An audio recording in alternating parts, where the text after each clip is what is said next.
জুলাই আগস্টের যে বিপ্লব, একটা ঐতিহাসিক মুহূর্ত আমরা মনে করি।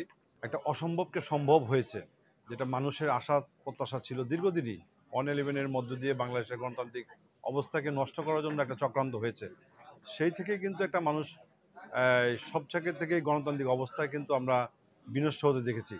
এবং সেই বিনষ্ট করার জন্য বিভিন্ন সময়ে, বিশেষ করে তত্ত্বাবধায়ক সরকারের অধীনে নির্বাচন বাজেয়াপ্ত করা হয়েছিল, বিভিন্ন আইন পাশ করা হয়েছিল, বিভিন্ন এই নতুন আইন সংশোধন করা হয়েছিল গণতান্ত্রিক অবস্থাকে নষ্ট করার জন্য, মানুষের রাজনৈতিক অবস্থাকে নষ্ট করার জন্য।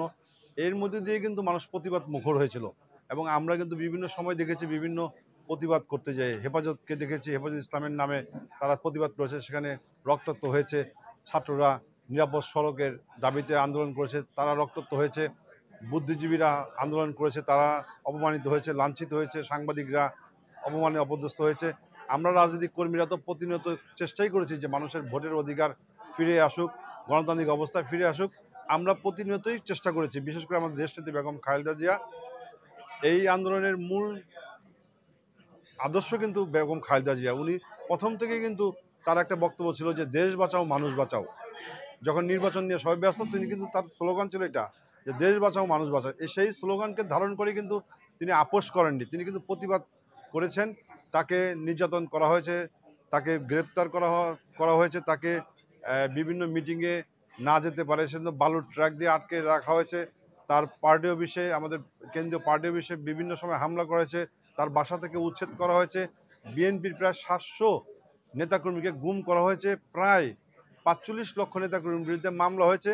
এবং জুলাই আগস্টের যে বিপ্লব, মানুষের যে কোটা আন্দোলন ছাত্ররা করেছে, সেই কোটা আন্দোলনের একটা মুক্তিযোদ্ধার কোটা দিয়ে, সেখানে কিন্তু মুক্তিযোদ্ধা সন্তান বা মুক্তিযোদ্ধা পরিবার সম্মানিত হোক, এটা আমরাও চাই, কিন্তু সন্তান তার পরের প্রজন্ম, তৃতীয় প্রজন্মকেও টাকা দিতে হবে, সেটাও কিন্তু আমাদের আপত্তি ছিল না।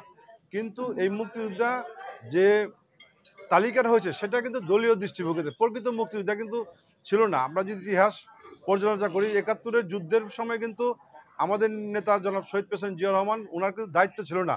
উনি কিন্তু স্বাধীনতার ঘোষণা দিয়েছেন, উনি কিন্তু রাজনীতিবিদ ছিলেন না। একজন আর্মি অফিসার থেকে কিন্তু দেশপ্রেমের চেতনায় কিন্তু উনি স্বাধীনতার ঘোষণা দিয়েছেন এবং রণাঙ্গনে যুদ্ধ করেছেন।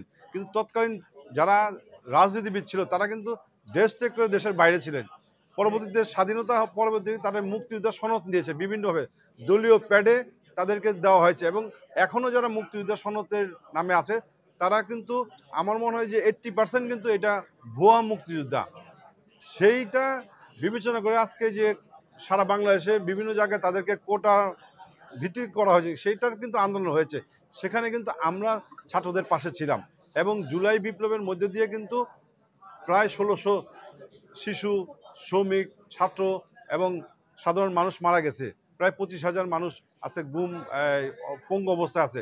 এটা আমরা অবশ্যই আশা করি যে জুলাই বিপ্লবের সনদ এবং জুলাই একটা বিপ্লব আমাদের যে শুধু বাংলাদেশ না, পৃথিবীর বিভিন্ন জায়গায় কিন্তু আজকে আলোচনা, যে প্রতিবাদের কারণে কিন্তু দেশ থেকে পালিয়ে যেতে বাধ্য হয়েছে। মানুষের একটা সে গণতান্ত্রিক অবস্থা ফিরে পাওয়ার একটা সুযোগ আসছে। আমরা মনে করি এই চেতনায় বিশ্বাস করে জুলাই সনদ এবং জুলাই বিপ্লবকে ধারণ করে আগামীতে রাষ্ট্র গঠনের জন্য আমাদের কাজ করতে হবে। এবং রাষ্ট্র গঠনের জন্য মূল যে বক্তব্য, সেটা হচ্ছে মানুষের ভোটের অধিকার। সেই ভোটের অধিকার যদি আমরা প্রয়োগ করতে পারি, আমরা যদি আমাদের পছন্দের মতো ব্যক্তিকে দায়িত্ব দিতে পারি রাষ্ট্র গঠনের যার দায়িত্ব, তাহলে হয়তো আমাদের সেই বিপ্লবের চেতনায় আমাদের যে আকাঙ্ক্ষা, সেই আকাঙ্ক্ষা বাস্তবায়নের জন্য আমরা জনগণ বেছে নিতে পারবে তার আগামী দিনে তার আকাঙ্ক্ষা পূরণ করার জন্য কাকে সে ভোট দিয়ে নির্বাচিত করবে। এটা আমি মনে করি যে আমাদের সেই চেতনা ধারণ করে, এবং এই বিপ্লবে যারা ছিল, আমাদের হয়তো অনেকের মধ্যে মত পার্থক্য থাকতে পারে, সবাইকে ঐক্যবদ্ধ থেকে এই ফ্যাসিবাদ বিরুদ্ধে যারা আন্দোলনে ছিল, সবাইকে এক থেকে আমাদের যে কোনো সমস্যা থাকলে আমরা কথা বলে সেটা সমাধান করে আমরা আগামী দিনে চলার পথ খুঁজে বের করবো, সেটা বিশ্বাস করি আমি।